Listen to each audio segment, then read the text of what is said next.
우리가 이제 버추얼 리얼리티 할 때 그 버추얼은 역사적으로 그 의미가 다양하고 서로 다른 방식으로 계승되어 왔습니다. 저는 또 이 디나미스의 역사에서 우리 내면 안에 숨쉬는 어떤 실존적 가능성 이런 것도 좀 얘기해 보고 싶었고, 또 그와 더불어서는 이제 우리가 가상현실 할 때 그 가상성에 대해서도 같이 함께 생각해 보고 싶었습니다.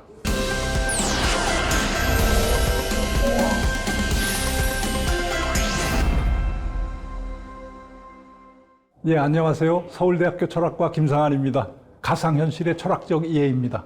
우리가 가상현실 또는 버추얼 리얼리티와 관련된 여러 가지 주요 용어들, 이건 하나로 디나미스의 역사로 요약할 수 있는데, 디나미스의 역사를 다루고 다른 한편으로는 이 디나미스 개념이 놓이는 어떤 세계 이해 모델, 네 가지 정도를 서로 비교해 보는 작업입니다.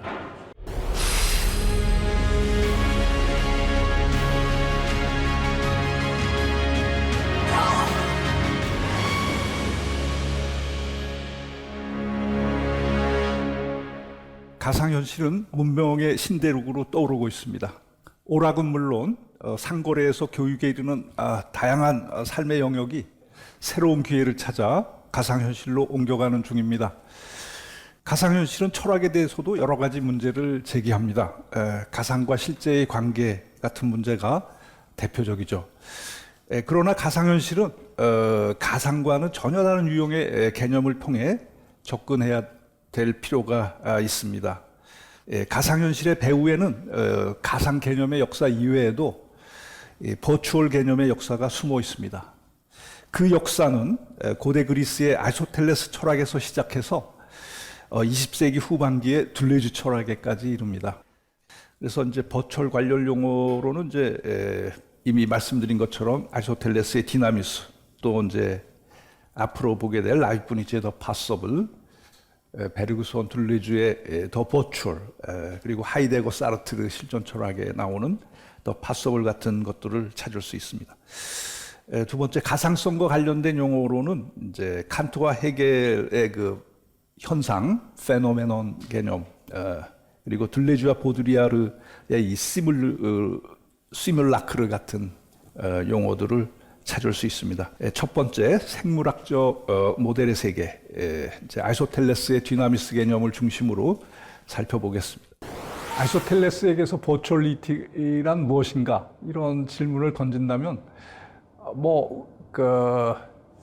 아리스토텔레스는 이제 어린아이나 씨앗을 가리킬 겁니다. 그 씨앗은 이 우람하게 성장한 떡갈나무의 그 잠재적 가능성을 가지고 있죠. 이 떡갈나무라는 이 현실적인 존재자의 모든 잠재적 가능성을 가지고 있는 버추얼 리얼리티가 바로 그 씨앗이고, 또 우리 사람 사이에서는 이제 막 태어난 어린아이, 이게 이제 성숙한 어른, 이게 현실태로 존재하는 인간이라면, 이제 막 태어난 어린아이, 또 그 이전 단계에 어머니 뱃속에서 자라나는 영아, 이거는 정말 잠재적 가능성으로서의 인간이죠. 버추얼 리얼리티로서의 인간이죠. 근데 현대적인 예를 들자면 다이너마이트예요. 그러니까 오늘날의 그 다이너마이트라는 것이 그 디나미스라는 말에서 왔습니다. 엄청난 굉음과 폭발력을 발휘하면서 불꽃을 튀기는 이것이 이제 현실태의 폭약이라면, 이 모든 그 폭발력과 그 화염이 잠들어 있는 잠재적인 상태의 버추얼 리얼리티가 다이너마이트죠. 더 버추얼은 더 파서블, 더 포텐셜 같은 용어와 혼용됩니다. 거의 유사어죠. 세 용어는 모두 아리스토텔레스의 디나미스를 번역하는 말들입니다. 우리 말로는 보통 잠재태 혹은 가능태로 번역되죠. 아리스토텔레스 철학에서 디나미스는 현실태로 번역되는 에네르게이아 혹은 엔텔레키아와 짝을 이룹니다. 게다가 아리스토텔레스는 디나미스와 에네르게이아를 두 가지 문맥에서 또 사용합니다. 하나는 이제 운동, 키네시스를 설명하는 문맥이고, 다른 하나는 실체, 우시아, 뭐 있음, 뭐 실제 여러 가지로 번역할 수 있는데 이 실체를 설명하는 문맥이 또 있습니다. 그런데 이 디나미스와 에네르기에아는 운동을 설명할 때하고 실체를 설명할 때 똑같은 의미를 지니지 않습니다. 그러나 이보다 더 중요하고 재미있는 점은 인간의 행동을 설명하는 문맥에서 등장합니다. 디나미스를 이제 운동의 문맥, 사물의 문맥에서 설명하는데 또 에네르기아를 가지고는 또 인간의 행동, 실천의 세계에서 행동을 또 설명하는데 사용해서 이 문맥이 다양합니다. 여기서 아리스토텔레스는 이제 운동, 키네시스하고 활동, 에네르기아를 서로 구분합니다. 이는 이제 행동과 그 목적의 관계에 따라서 구분하는 것이라고 볼 수 있어요. 사물의 형상을 이제 그 기능이나 이제 그 본질적인 측면, 이걸 에네르게이아로, 진료는 이제 디나미스, 잠재성, 가능태로 정의합니다. 앞에서 언급했던 것처럼 이때 두 용어는 각각 현실태와 가능태로 옮기는 것이 보통입니다. 운동론의 문맥에서든 실체론의 문맥에서든 아리스토텔레스는 이 잠재력이 왕성하게 살아나는 이런 활동성, 이 에네르기에서 사물의 사물다움, 존재의 존재다움, 생명의 생명다움을 봅니다. 두 번째로 논리학적 모델의 디나미스 개념, 라이프니츠를 중심으로 살펴보겠습니다. 라이프니츠에게서의 가상현실, 버추얼 리얼리티는 말하자면 이제 설계도와 유사한 겁니다. 이 창작 과정에서 그 작가나 창조자가 가지고 있는 어떤 설계도, 밑그림 또는 여러 가지 옵션에 해당하는 거죠. 아직 내용을 갖지 않은 순수 형식적인 어떤 것이고, 요즘에 우리 주변에서 사례를 찾자면 뭐 라이프니츠적인 의미의 버추얼 리얼리티, 이것은 이제 알고리즘에서 좋은 사례를 찾을 수 있습니다. 우리가 앞에서 살펴본 아리스토텔레스의 디나미스 개념은 16세기에 이르는 서양의 자연 철학을 지배했습니다. 그런데 17세기 철학자 라이프니츠는 이 아리스토텔레스 전통에서 내려오는 이 디나미스 개념에 전혀 다른 내용을 부여했습니다. 라이프니츠는 이런 논리적 가능성의 개념을 이른바 가능세계 이론을 통해서 제시합니다. 그 가능세계 이론은 기독교 창조론의 철학적 해석을 제공하는 이론입니다. 이때 창조는 논리적으로 가능한 추상적 세계에 실존, 이그지스턴스를 부여하는 일입니다. 라이프니츠는 이제 이런 내용의 가능 세계 이론과 창조론을 통해서 당대의 스피노자 철학과 맞서고자 했습니다. 스피노자 철학에서 자연은 창조된 피조물이 아니죠. 그것은 스스로 능산적인 자연 또는 그 실체가 됩니다. 그런데 이제 20세기 초 프랑스 철학자 베르그손이 다시 스피노자의 편에 서서 라이프니츠를 날카롭게 비판했습니다. 가능성은 현실성과 분리된 체가 아니라 언제나 현실성과 더불어 있어야 한다는 겁니다. 그래서 둘은 함께 있으면서 이제 실제성을 이룬다는 겁니다. 그래서 이 가능성이라는 것은 실제 시공간의 바깥에 있을 수가 없다. 그것이 있다면 언제나 실제, 시공간적인 실제 안에 또는 이 세계 안에 있어야 한다. 이런 것이고, 그래서 가능성과 현실성은 실제성을 이루는 두 측면이라는 겁니다. 우리는 현세의 삶 속에 목적을 두어야 한다. 삶의 활동성에 의미를 두어야 한다. 그것이 슬픈 정념에서 해방되어 매 순간 기쁜 정념을 향유하는 길이며 훌륭한 삶에 대한 준비는 여기에서 시작한다. 이렇게 외치는 겁니다. 이것이 가능성과 실제성을 이원적으로 나누지 않는 존재론, 불의의 존재론이 지향하는 윤리학입니다. 이 모든 것을 통합적으로 파악했던 철학자는 들르즈입니다. 들르즈는 라이프니츠의 가능성 개념을 비판하는 이 베르그손의 이 작은 글, 소논문인데 이 글을 위대한 고전의 반열로 올려놓았습니다. 여기서 생성은 형식적이고 추상적인 가능성이고, 현실적인 내용을 획득해서 이제 실제성을 띠는 과정, 곧 실제화가 됩니다. 그래서 무엇이 생성한다, 무엇이 생긴다라고 하는 것은 리얼리티가 없던 추상적인 가능성이 리얼리티를 얻는 과정이고, 그래서 리얼라이제이션이 됩니다. 실제화가 되는 거죠. 이렇게 실제성 안쪽에 놓인 가능성, 다시 말해서 이미 실제적인 가능성을 둘러주는 잠재적인 것, 더 버추얼이라고 부릅니다. 그러므로 생성을 정확히 정식화하자면 그것은 잠재성의 현실화입니다. 서양에서 가능성을 시간적인 것으로 정의한 최초의 철학자는 칸트입니다. 이제 칸트의 순수이성 비판 도식론에서 보면 의식의 모든 선험적 범주는 시간의 도식에 복속되어야 합니다. 의식에는 12범주가 선험적으로 주어져 있는데 그 범주 각각은 그에 적합한 시간적 이미지와 결합할 때 바로 그때만 원활하게 이런 감성적 데이터에 적용될 수 있다는 거예요.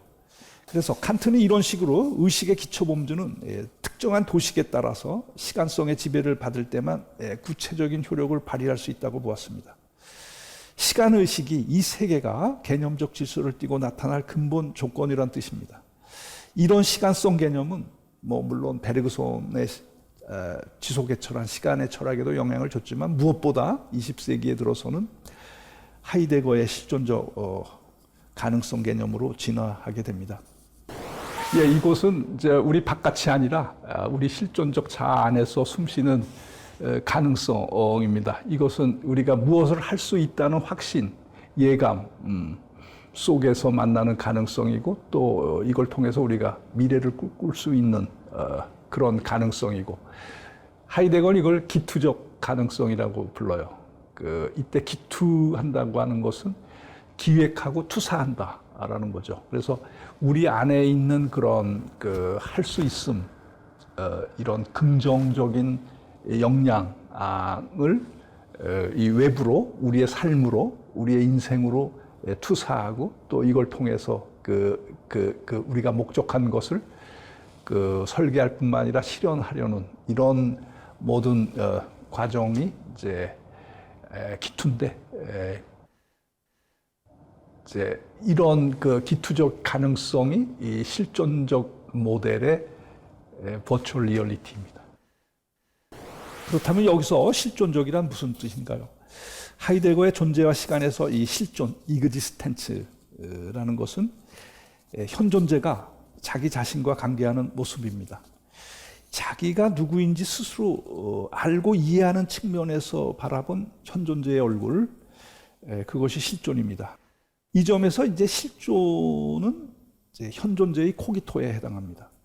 이제 다만 현존재의 코기토는 이제 자기 의식의 형태를 띠는 것이 아니라 자기 이해의 형태를 띈다는 점에 주목합시다. 그렇다면 여기서 자기 이해란 또 뭘까요? 하이데거의 그 실존적 자기 이해에서 중요한 점, 그것은 그 자기 이해가 가능성의 수준에서 성립한다는 데 있습니다. 이해가 이 현존재의 실존 방식이라면 이는 현존재가 무엇인가를 할 수 있음이란 뜻의 그런 가능성 속에 존재함을 의미합니다. 어떤 능력이 우리에게 주어진다면 우리는 그 능력 속에서 자기 자신을 확신하고 또 희망찬 미래를 그리게 됩니다. 하이데거는 그렇게 어떤 미래를 그리는 가운데 자신의 가능성을 이해하는 것을 일러서 기투 또는 기획투사라고 부릅니다. 독일어는 엔트브루프, 영어로는 프로젝트라고 그래요. 이것이 실존적 가능성을 기투한다는 의미이고, 이 점에서 기투는 기도, 그림을 그리는 것 같습니다. 미래의 도식을 그리기, 기투는 여기서 시작합니다. 그런데 역사적 삶의 도식은 선이나 형태를 가지고 그리는 것도, 색으로 그릴 수 있는 것도 아닙니다. 우리는 그것을 오로지 말로 그릴 수 있고, 그렇게 말로 그려진 삶이 바로 이야기입니다. 즉 가상현실은 단순한 정보의 공간으로 그치는 것이 아니라 다양한 이야기가 숨쉬는 서사의 공간이 되어야 합니다. 스토리텔링이 넘치는 공간으로 거듭날수록 가상현실은 그 구체적인 현실성을 더해갈 것입니다. 이제 서로 다른 방식으로 계승되고 발전하다가 마침내 이제 헤겔의 정신현상학에 이릅니다. 헤겔 철학에서 가상현실이란 뭐냐? 이거는 우리 역사적 현실 전체가 가상현실이에요. 나타나는 모든 세계, 이것은 실제와 구분되지 않는,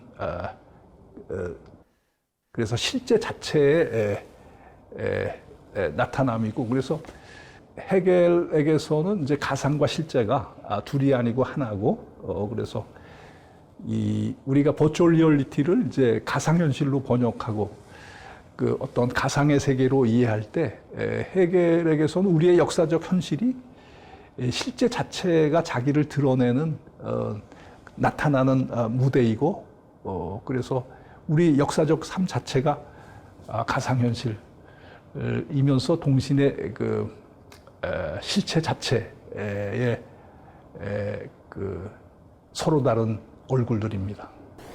헤겔의 현상학은 이제 정신현상학이라고 불립니다. 이때 정신은 대충 두 가지 의미를 지닙니다. 그것은 먼저 넓은 의미에서 개별적 의식의 과정, 심리적 과정, 또 개별적 의식의 형태 일반을 포함합니다.